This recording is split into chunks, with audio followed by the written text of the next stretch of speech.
우리 잠언 28장 10절 한 절 같이 한번 다시 읽어볼까요? 시작.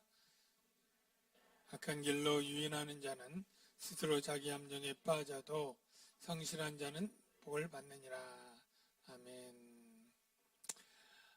잠언은 하나님께서 우리가 이 세상 살아갈 때 참 하나님의 지혜를 받은 자들이 어떻게 지혜롭게 살아가는가 하는 것을 가르쳐 주는 거죠. 오늘 저희가 오전 예배 설교 때 하나님의 각양 지혜가 교회를 통해서 나타나기를 하나님은 원하시고, 교회를 통한 하나님의 지혜가 천사들도 살펴보기를 원하는 것이다 라고 얘기를 했죠. 그래서 우리 그리스도인들은 아까 예배드리고 교회 안에 이 교회 공동체에서 사는 것도 굉장히 의미 있고 좋지만, 우리가 세상 사람들 가운데 섞여 살 때 우리가 교회 안에 교회 성도들만 살지 않지 않습니까? 우리가 세상에 나가 엿새 동안 열심히 일하면서 살아갈 때 세상 사람들 속에서 그 지혜가 나타나야 되는 삶인 것이죠. 세상의 빛이지, 우리가 말 아래 빛이 아니고 세상의 소금이지 우리가 소금 항아리 속에 소금이 아니지 않습니까? 그처럼 우리가 세상 가운데 지혜를 나타내야 되는데, 그 지혜를 나타내는 것 중에 하나가 뭐냐면, 정직한 자가 악한 길로 유인하는 자는 스스로 자기 함정에 빠져도 성실한 자는 복을 받느니라. 여기 정직한 자가 무엇이냐 하면, 여기 성실한 자, 정직한 자, 우리가 그냥 우리 국어로 살펴봐서 거짓말 안 하고 바르게 사는 것, 또는 성실하게 게으르지 않고 맡겨진 일을 충성되게 잘하는 것, 그렇게 생각할 게 아니라, 성경의 정직이라고 말할 때는 바른 길로 가는 사람이에요. 바른 길로. 물론 거짓말을 안 하는 것도 포함되겠죠. 근데 이 바른 길이 어떤 길이 바른 길이냐면, 하나님의 명령과 규례와 법도를 따라가는 길. 이게 정직한 자고 이게 성실한 자라는 개념을 여러분이 바로 아시기를 바랍니다. 근데 정직한 자를 악한 길로 유인하는 자가 있어요. 정직한 자를 악한 길로 유인하는 자. 여러분이 하나님의 말씀대로 살려고 할 때 격려하고 박수치면서 그 길로 잘 가시라고 이렇게 응원하고 후원하는 사람 소수고, 대부분의 사람들은 여러분들을 그 길에서 끌어내고 다른 길로 가도록 유인하는 사람들이 있다는 거예요. 예수님이 비유로 하면 우리는 좁은 길로 가라고 주님 명령하는데, 수많은 사람들이 그 길이 아니라고, 여기 편안하고 좋은 길이 있고 여기 탄탄대로가 있는데 왜 그런 길로 가냐고 우리를 유혹하고 우리를 끌어내서 동행하려고 하는 사람들이 있다는 거예요. 반드시 있습니다. 왜 반드시 있느냐면 사탄이 반드시 있기 때문에. 그리고 하나님은 일하시는 분인 것처럼 사탄도 일하시는 존재입니다. 사탄도 게을러서 놀고 먹는 게 아니에요. 사탄은 사탄 나름대로 부지런히 일을 하는데, 바로 믿음의 길로 정직하게 가는 자를 계속 유인하는 일을 하는 거예요. 그 길에서 끄집어내서 넓은 길로 가도록. 사탄을 통해서, 사탄이 이 사람들을 통해서 유인하는 일이 생기는데요. 그 결과가 무엇이냐면, 악한 길로 유인하는 자는 스스로 함정에 빠지고 정직한 자는 복을 받는다라는 것입니다. 여러분, 우리 그리스도인들이 바로 하나님이 가르쳐 준 길로, 바른 길로 살아갈 때 복을 받고, 그 길을 떠나서 유인하는 자로 가면 같이 함정에 빠지게 되겠죠. 그래서 여러분들이 어떤 유인이 있어도 하나님의 규례와 명령과 법도를 따라 그 바른 길로 여러분 살아가는 것이 지혜인 줄로 여러분 믿으시길 바랍니다. 그게 지혜예요. 제가 우리 서울광영교회에서 부목사로 있다가 개척한 목사님들이 꽤 됩니다. 한 20명 이상 되기도 하는데요. 그 중에 제가 한 목사님, 제가 나온 다음에 나온 다음에 부목사님에서 저는 잘 모르는데 박이삭 목사님이라고 있어요. 아시나요? 박이삭 목사님. 근데 그분이 젊은데 그 광야에 수련회 때 이렇게 모였는데 이름이 이삭이라서 자식이 귀해서 그런지 그 젊은데 아이를 5명 낳았어요. 예. 근데 그칠 생각을 안 해. 자기는 주시는 대로 낳겠다고. 예. 근데 그분이 이제 광영교회를 광주에서 개척을 했어요. 광주. 그래서 빛고울 광영교회예요. 근데 제가 하고 싶은 것은 얼마 전에 이 광영 밴드에다 자기 장학생들을 자기가 이제 개척교회니까 크진 않습니다. 아직은 몇 년 안 됐기 때문에 장학생을 주겠다고 장학증서를 딱 올렸어요. 밴드에. 근데 저희도 이제 개척할 때마다 장학생 주고 장학증 하는데 제가 그 딱 보고 굉장히 어떻게 보면 한 대 맞은 듯하게 딱 하는 게 있어요. 제가 댓글에 달지 않았는데 장학증서 정직상, 장학증서 순종상, 장학증서 사랑상 이거예요. 그리고 그 내용이 이 아이가 정직하기 때문에 하나님의 정직한 사람이 되기 위해서 장학금을 준다는 거예요. 그래서 우리 그리스도인들이 사실은 참 세상 가운데 지혜를 나타낸다고 하지만은 우리도 이제 우리 장학부도 잘하고 있습니다. 참 믿음과 여러 가지 보고 하는데 우리 교회 안에도 세상적인 지혜를 따라가는 게 많아요. 네. 담임 목사 청빙하면 다 박사학위의 유학자들 다 뽑습니다. 근교회수록. 그런데 몰리니까요. 예. 그가 얼마나 정직한지, 얼마나 하나님께 순종하며 살았는지를 그것을 검증하지 않아요. 그러니까 여러분 사랑의 교회 얘기하지만은 학위, 박사학위 있고 경력 있고 이런 것들만 하니까 통과가 되는 거예요. 네. 얼마나 정직했는지, 얼마나 순종하며 살았는지, 바른 길로 살았는지에 대해서 우리가 성경을 통해서 들었지만 삶 속에서는 그런 것들이 우리 안에 중요시 여겨지지 않는 삶이 있는 것이죠. 그래서 제가 탁 느끼면서 맞아, 우리 교회는 세상처럼 성적, 어떤 재능 이런 것도 물론 인재를 키운다고 하는 면에서 중요하지만 정말로 우리가 중요하게 같이 여기는 것이 바로 성령의 열매이고 그 중에 드러난 어떤 얼마나 관계를 잘 맺고 화평한지 이 학생이 아니면 이 사람이 세상 가운데서 높은 고위직이 아닐지라도 그냥 세상 가운데 정말로 오히려 고위 아닌 밑에 쪽에 있어도 그가 맡겨진 일을 충성되게 하고 정직하게 하는 사람이 교회에서는 인정받고 칭찬받는 세상과 역전되고 개혁되는 그러한 모습들이 교회 안에 많이 사라지고 있다라는 것이죠. 그래서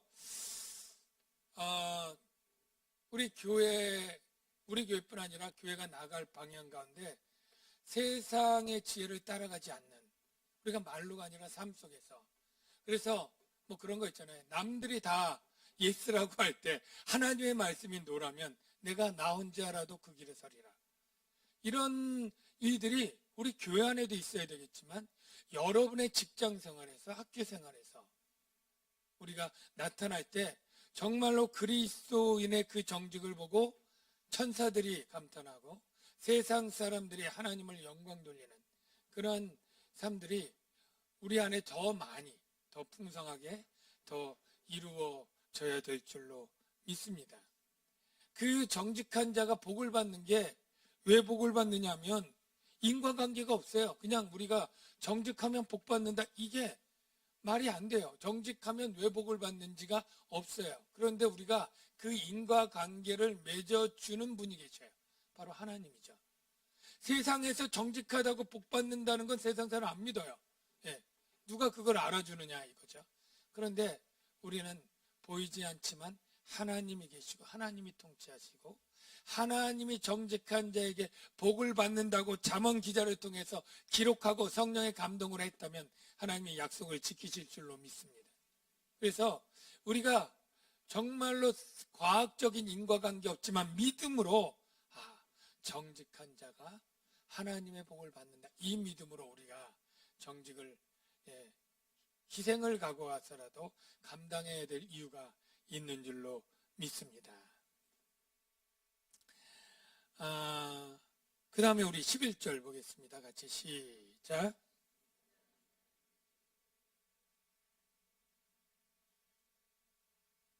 네. 부자는 자기를 지혜롭게 여기나 라고 했습니다. 물론 모든 부자가 다 자기를 지혜롭게 여긴다라고 그렇게 단정할 수는 없고요. 아마 부자 중에서도 자기의 어리석음과 연약함을 고백하는 겸손한 부자가 있을 수 있다는 것을 우리가 분명 예외가 있을 것을 인정해야 됩니다. 그런데 여기 말하는 부자는 자기 스스로 부자가 되었다고 생각을 하기 때문에 결국 좀 지나면 교만해지는 그러한 자를 의미합니다. 우리가 부자의 특징 가운데 돈과 재물이 많은 소유자가 바로 반드시 지혜자가 아니죠. 그런데 그 사람은 내 지혜로 돈을 많이 벌었다 이렇게 생각을 하기 때문에 교만한 것이죠. 축복합니다. 저는 여러분들이 또 하나님이 주시는 은사로서 선물로서 재물을 주시면 부자가 되시길 축복합니다. 별로 그렇게 주실 것 같지 않은가 보죠. 하나님이 주시면 그렇게 부자로서 선한 사업의 부자가 되고 선한 일의 부자가 되고 하나님의 재물을 하나님의 영광을 위해서 바르게 정직하게 쓰는 부자가 되시길 주의 이름으로 축원합니다. 그런 부자가 그리스도인 중에 많이 나와야 된다고 생각해요. 아까 얘기가 자기를 지혜롭게 여기는 부자가 많으면 결코 그 돈을 자기 공로로 여기고 자기만을 위해서 쓰게 돼요. 왜? 내가 내 능력, 내 지혜로 벌었으니까. 그런데 여러분들이 부자가 되었을 때는 내가 지혜가 없음에도 하나님이 은사로 재물을 주셨다. 내가 능력이 부족한데 하나님이 내게 환경과 기회와 재물 얻을 능을 주셔서 주셨다. 이걸 고백하게 될 때 여러분들은 참 겸손한 부자가 되어서 정말로 주님을 영화롭게 하는 일에 잘 사용될 수 있는 그러한 자가 될 수 있을 거예요. 명철한 자는 자기를 살펴 아느니라. 오히려 명철한 자는 내가 연약함과 내가 부족함과 내가 무엇인가 할 수 있는 능력이 없지만 하나님의 은혜로 말미암아 내가 이런저런 일을 할 수 있었다고 고백하는 자가 명철한 자죠. 저는 이제 늘 목사니까 목회적으로 적용을 많이 해요. 그래서 우리 교회가 성도가 늘어나고 부유하게 되고 건강하게 될 때 저도 이제 노예 가면 우리 엊그제 노예 갔는데 노예 가면 봄에 보면 그 교회 예산대로 상회비가 책정이 돼요. 그래서 우리 예산이 뭐 얼마 수입이 됐다 그걸 딱 올리면 거기에 1.6%를 계산해서 1년 우리 11조 내는 것처럼 노예 내는 비용이 있어요. 그게 한 1270인가 뭐 이렇게 됩니다.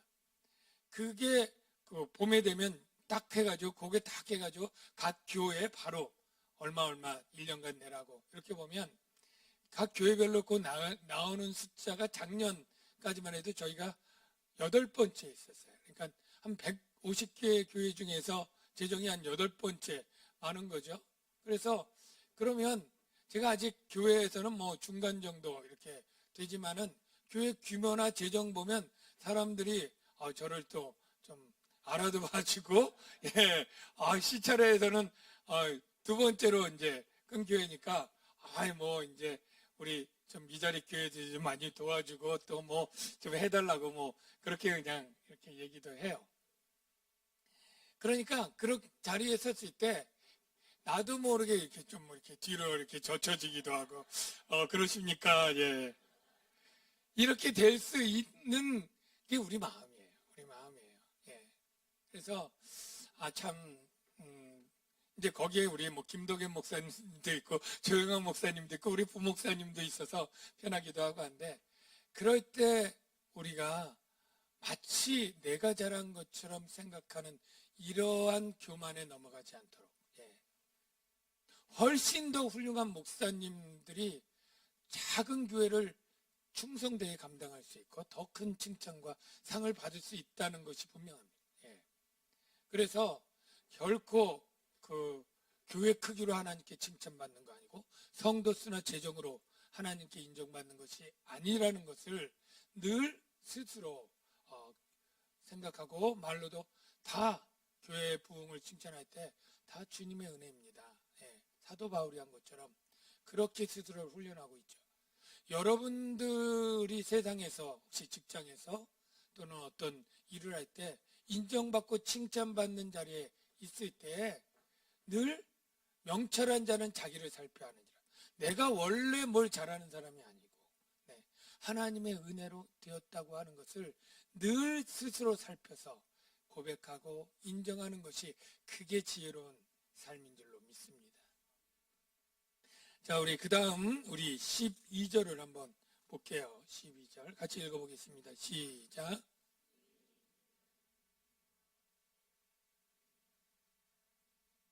네. 의인이 득이하면 큰 영화가 있고 악인이 일어나면 사람이 숨느니라. 여러분, 이거는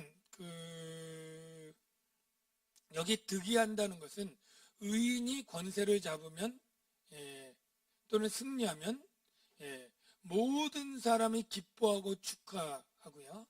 또 악인이 권세를 잡으면 사람들은 숨어 산다, 이렇게 얘기를 합니다. 네. 물론 여기 제가 뭐 정치에 대해서 잘 알지도 못하고 또 뭐 이렇게 주장하거나 이러진 않는데, 뭐 이거는 거의 공감대가 있으니까 지난 우리 대통령 두 분 지금 막 다 이렇게 거수되고 했을 때 참 그때 한 맺힌 사람들이 굉장히 많았다라는 것 우리가 좀 뉴스를 통해서 보지 않습니까? 예. 그래서 그런 좀 이렇게 올바르지 못한 지도자가 생길 때는 백성들이 참 한을 가지고 고통하고 숨어 있는 거예요. 사실 지금 이렇게 미투 운동도 일어나고 여러 가지 사회조리 이런 것들이 다 다시 재수다 된다는 건, 다시 말하면, 예, 악인이 일어나면 사람이 숨고 오히려 의인이 일어나면 숨었던 사람들이 다 나오는 거예요. 예. 감춰주고 덮어두고 묵혀놨던 문제들이 지금 막 터지고 있다, 이런 생각이 드는 거예요. 네. 사실 교회도 똑같습니다. 어떤 지도자가 오느냐에 따라서 교회 분위기가 달라진다는 것은 뭐 저도 알고 여러분도 알 거예요. 예. 정말 평안했던 교회 후임 목사 잘못 들으면서 교회가 분란이 있는 경우가 많이 있고요. 또 그런 교회에 훌륭한 목사님이 와서 다시 안정되는 교회 경우도 반대로 많이 있습니다. 예. 여기에서 보면 정말로 우리가 한 공동체의 지도자가 중요하다는 것, 이 악인과 의인에 따라서 이렇게 단번에 한 사람으로 인해서 그 공동체에 바뀐다는 것을 우리가 분명히 알고, 예, 우리가 그 지도자를 위해서 기도하고 정말로 의로운 지도자가 오도록 우리가 구하고 나가야 되는 지혜가 있어야 될 거예요. 뭐 세분하게 적용하면 우리 주일학교 부서에 어떤 교육자가 있느냐에 따라서 그 부서의 분위기가 달라집니다. 셀리더도 어떤 셀리더에 따라 세론 분위기가 달라질 수 있는 거죠. 네. 어떤 교사에 따라서 그 학생들의 분위기가 달라질 수 있는 것이죠. 네. 그래서 교회에서 가장 중요한 명령 중에 하나는 하나님이 사람을 세우는 일이다라고 가르쳐 줍니다. 예수님의 지상 명령은 복음을 전하라지만 다른 말로 하면 복음을 전해서 제자를 세워놓으라. 그렇게 나 닮은 자, 예수님 닮은 그러한 제자를 만들라 이렇게 얘기를 한 거죠. 우리 남양주 강영교회 저나 여러분 모두는 다 훈련받고 제자화로 되어가는 과정 가운데 있는 그런 공사 중인 사람들인데요. 우리가 자녀를 키우고 우리의 주일학교 아이들을 키우고 우리의 성도들이 스스로 자라날 때 정말로 이 세상에서 기쁨을 주고 즐거움을 주는 그러한 의인들이 우리 교회를 통해서 많이 배출될 수 있도록 우리가 기도하고 노력하는 일을 계속해야 될 줄로 믿습니다. 그게 바로 세상을 지혜롭게 만드는 또 하나님의 말씀인 줄로 믿습니다. 마지막으로 우리 13절 같이 한번 읽겠습니다. 시작.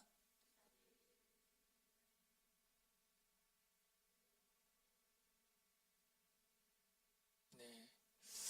이것은 너무나 당연한 지혜인데요. 네.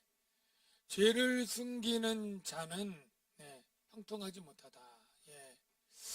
요즘 그 미투 운동 여러분 계속 몇 달 동안 봤지만 빨리 그 모든 것을 자백하는 사람은 오히려 깨끗하고 빨리 지나갑니다. 근데 계속 부인하다가 나중에 이렇게 가지고 사실 아는 사람들은 더 그 댓글들을 보면 더 많은 욕을 받지 않습니까? 우리가 하나님에게도 마찬가지입니다. 예. 하나님께도 자신의 죄를 인정하고 바로 고백할 땐 하나님으로부터 불쌍히 여김과 또 은혜를 받을 수 있어요. 그런데 계속 숨긴다는 것은 무엇이냐면 계속 그것을 의도적으로 즐기겠다고 하는 악한 동기가 있기 때문이에요. 예. 그는 형통하지 못합니다. 잘 되지 못합니다. 왜? 하나님이 징계하시기 때문에. 하나님은 바로 진노하시진 않지만 오래 참으시는 동안에 점점 그 진노를 쌓았다가 참고 한계가 될 때 한꺼번에 그렇게 큰 진노가 오히려 한꺼번에 터지는 그러한 심판의 방법을 가지고 계시죠. 축복합니다. 우리가 예수 믿고 죄사함을 받았습니다. 그러나 우리가 살아가는 동안에 짓는 죄들은 날마다 씻어야 되는 죄인데 우리가 주기도문에 보면 날마다 죄사함을 구하는 기도가 있잖아요. 날마다 씻으라는 거예요. 예. 그래서 여러분들이 그날 지었던 죄는 그날 씻어야. 예. 우리 옛날에 가난한 시절에 목욕탕 못 갈 때 몇 달에 겨울에 한번 목욕 가면 떼수건으로 한참을 밀어야 불려서 떨어지는 그렇게 하지 말고 날마다 목욕함으로 말미암아 날마다 씻음으로 말미암아 하나님과의 친밀한 관계로 살아갈 때 그의 삶이 형통하게 된다고 하는 그 복을 저와 여러분들 다 누리시는 지혜자가 되시길 주의 이름으로 축원합니다. 우리 말씀을 생각하며 한 1분 정도 기도하겠습니다.